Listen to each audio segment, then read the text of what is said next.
சொல்லலாமா? ரெடியா? அனைவருக்கும் வணக்கம். ஒரு வார காலமாக ஜெர்மனி, இங்கிலாந்து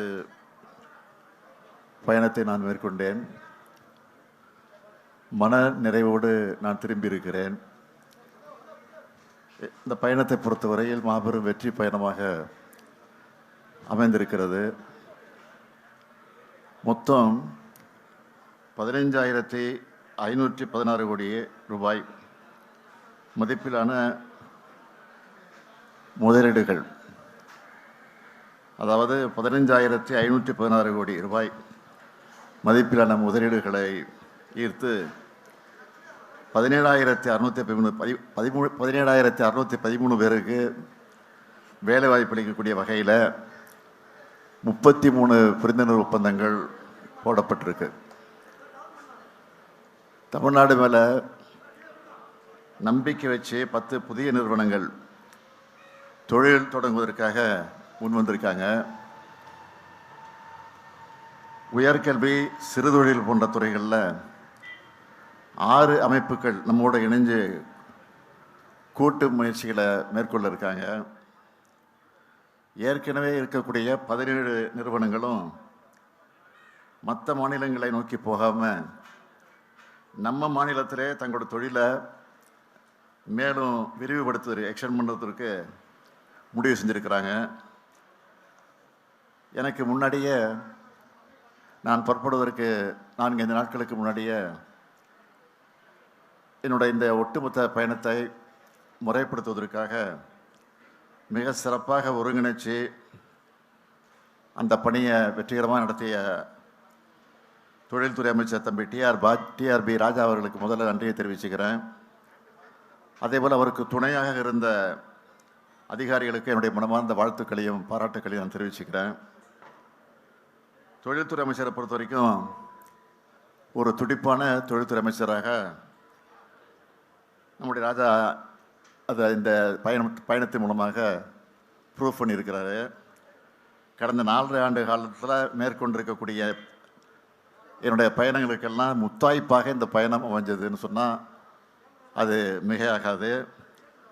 இந்த ஃபாரின் விசிட்டில் தான் மிக அதிக அளவிலான முதலீட்டுகள் ஏற்கப்பட்டிருக்கு என்பதையும் மகிழ்ச்சியோடு நான் தெரிவிச்சுக்க விரும்புகிறேன். ரொம்ப சக்ஸஸ்ஃபுல் டூர். இந்த டூரு ரொம்ப ப்ரௌடான டூராக இந்த பயணம் அமைஞ்சிச்சு. அது ஏன்னா உங்களுக்கே தெரியும், இந்நேரம் உங்களுக்கு தெளிவாக தெரிஞ்சிருக்குன்னு நினைக்கிறேன். ஆமாம், 1000 ஆண்டுகள் பழமையான உலகின் முதன்மையான ஆக்ஸ்போர்டு பல்கலைக்கழகத்தில் தந்தை பெரியாருடைய திருவுருவப்படத்தை திறந்து வச்சது தான் அந்த பெருமைக்கு காரணம். அது மட்டுமல்ல, சுயமரியாதை இயக்கத்தினுடைய 100ஆண்டு கருத்தரங்கத்தையும் நம்ம கடந்து வந்த பாதையையும் இனி அடைய வேண்டிய இலக்குகளையும் விளக்கமாக நான் அந்த நிகழ்ச்சியில் பேசியிருக்கிறேன். அதோட அயலக தமிழர்கள் சந்திப்பு கூட்டங்களில் பேசுனது, சோயாஸ் பல்கலைக்கழக மாணவர்கிட்ட திராவிட மாடல் பற்றி பேசுனது, லண்டனில் இருக்கக்கூடிய பொது உடைமை தத்துவ மாமேதை கார்ல் மார்க்ஸ் நினைவிடம், சட்ட மாமேதை புரட்சியாளர் அம்பேத்கருடைய வாழ்ந்த இல்லம், அதே போல் திருவள்ளூர் சில தமிழ் காதலர் ஜி போப் அவர்கள் நினைவிடம் போன்ற இடங்களுக்கெல்லாம் சென்று பல பெருமைகளோடு நான் திரும்பி இருக்கிறேன். முதலீடுகளை ஈர்க்க சென்ற முதலமைச்சராக மட்டும் இல்லை, பெரியாரின் பேரனா, திராவிட இயக்கத்தை சார்ந்த தலைவராக, சுயமரியாதை உள்ள ஒரு தமிழனா இந்த பயணம் எல்லா வகையிலும் எனக்கு பர்சனலாக மறக்க முடியாத பயணமாக அமைஞ்சிருக்கு. சில வேலை இதெல்லாம் பொறுத்துக்க முடியல. அதனால தான் எதுக்கு இந்த வெளிநாட்டு பயணம், இங்கே இருக்கக்கூடிய நிறுவனங்களை சந்தித்து பேசினா போதாதா என்னெல்லாம் அறிவுபூர்வமாக கேட்கறதா நினச்சிக்கிட்டு புலம்பியிருக்கிறாங்க.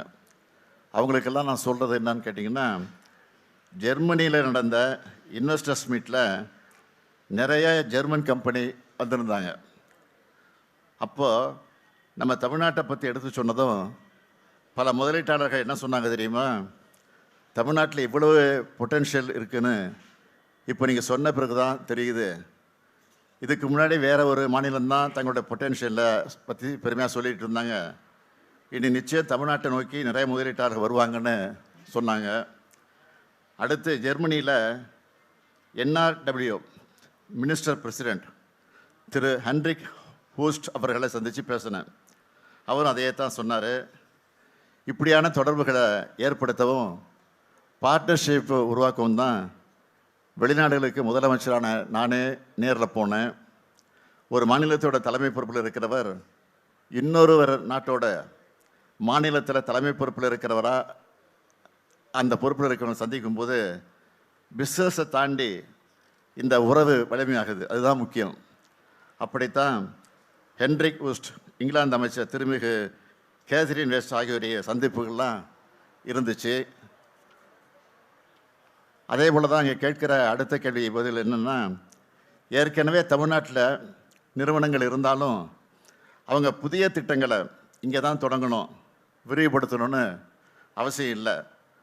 அவங்களோட புதிய முதலீடுகளையும் தமிழ்நாட்டிலே மேற்கொள்கிறதா உறுதி செய்ய வேண்டிய நிறுவன உயர் அதிகாரிகளை சந்தித்து பேசுகிறப்போ தான் அதை அவங்க உறுதி பண்ணாங்க. அதுக்காக இந்த மாதிரி பயணங்கள் தேவைப்படுது. அது மட்டுமல்ல, தமிழ்நாடு கொண்டிருக்கக்கூடிய மனித வளம், உட்கட்டமைப்பு, வெளிப்படையான அரசு நிர்வாகம், சலுகைகள், இதை பற்றி முதலமைச்சராக இருக்கக்கூடிய நானே அவங்கக்கிட்ட எடுத்து சொல்கிறேன். இப்போ கையெழுத்தான ஒப்பந்தங்கள் மட்டும் இல்லை, இன்னும் பல முதலீடுகளும் பல நிறுவனங்களும் இந்த சந்திப்புனால் நிச்சயம் தமிழ்நாட்டுக்கு வரும்னு நம்பிக்கையும் கொடுத்துருக்குறாங்க. உதாரணத்துக்கு சொல்லணும்னா, இன்றைக்கி 8ஆம் தேதி நான் வந்திருக்கேன். இங்கே அடுத்து 2 நாளில் 11ஆம் தேதி ஒசூருக்கு போகிறேன். அங்கே ஒசூருக்கு சென்று 2000 கோடி ரூபாய் மதிப்பீட்டில் அமைக்கப்பட்டுள்ள டெல்டா எலக்ட்ரானிக்ஸ் தொழிற்சாலை ஆட்டோமேட்டட் லேன் அமைப்பையும் பணியாளர் தங்குமிடக்கூடிய இடத்தையும் திறந்து வச்சு 1100 கோடி ரூபாய் மதிப்பிலான புதிய தொழிற்சாலைகளுக்கு அடிக்கல் நாட்ட இருக்கிறேன். அதே மாதிரி ஏற்கனவே தூத்துக்குடியில் நடத்தின மாதிரி ஒசூர்லையும் முதலீட்டாளர் மாநாட்டை நடத்த போகிறோம். அங்கேயும் பல ஆயிரம் கோடி ரூபாய் முதலீடு வர இருக்குது. தொழில் முதலீடுகளை ஈர்க்கிறதுக்கான எங்களோட வெளிநாட்டு பயணங்களும் இங்கே மேற்கொள்ளும் பயணங்களும் எப்பவும் நிற்காது, இது தொடரும். நன்றி சார். எதிர்க்கட்சி தலைவர் எடப்பாடி பழனிசாமி உங்களுடைய வெளிநாட்டு பயணம் என்பது உங்களுடைய முதலீட்டுக்காகத்தான் நடத்தினன்ற ஒரு விமர்சனத்தை முன் வச்சிருக்கிறாரு.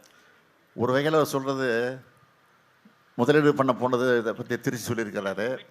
நான் என்னை பொறுத்த வரைக்கும் சொல்ல விரும்புகிறது, சுயமரியாதை கொள்கையில் முதலீடு செஞ்சுட்டு வந்திருக்கிறேன். அந்த பெரியாருடைய உணர்வுகளை, பெரியாரை பற்றி அந்த நாட்டில் முதலீடு பண்ணிட்டு வந்திருக்கேன். அதுதான் உண்மை. அதுதான் அந்த அடிப்படையில் சொல்லியிருப்பார் நினைக்கிறேன். சார், அதிமுகவிலிருந்து செங்கோட்டையன் அவருடைய பதவி பறிக்கப்பட்டிருக்கு. இதை பற்றி உங்களுடைய கருத்து என்ன சார்? ஆக்கபூர்வமான கருத்துக்களை பேசிகிட்டு இருக்கிறோம். இந்த அக்கபூர்வமான பதில் கேள்வி தான் கேட்குறீங்களா?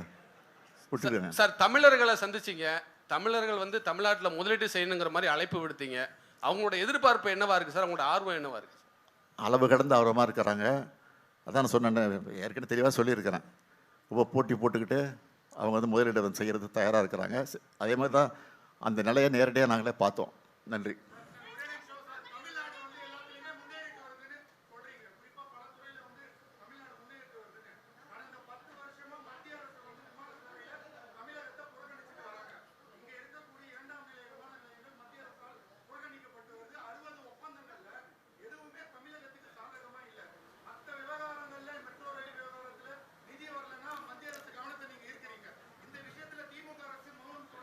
மௌனம் இல்லை, மௌனம்னு நினைக்காதீங்க. நீங்கள் மௌன புரட்சி பண்ணிகிட்டு இருக்கோம். நாங்கள் எங்களை பொறுத்த வரைக்கும் அவங்க எவ்வளோ தான் புறக்கணித்தாலும் அதையும் மீறி முதலிடத்துக்கு வந்துகிட்டு இருக்கிறோம். அதுதான் முக்கியம். உடனுக்குடன் செய்திகளை தெரிந்து கொள்ள சன் நியூஸ் பெல் ஐகானை கிளிக் பண்ணுங்க.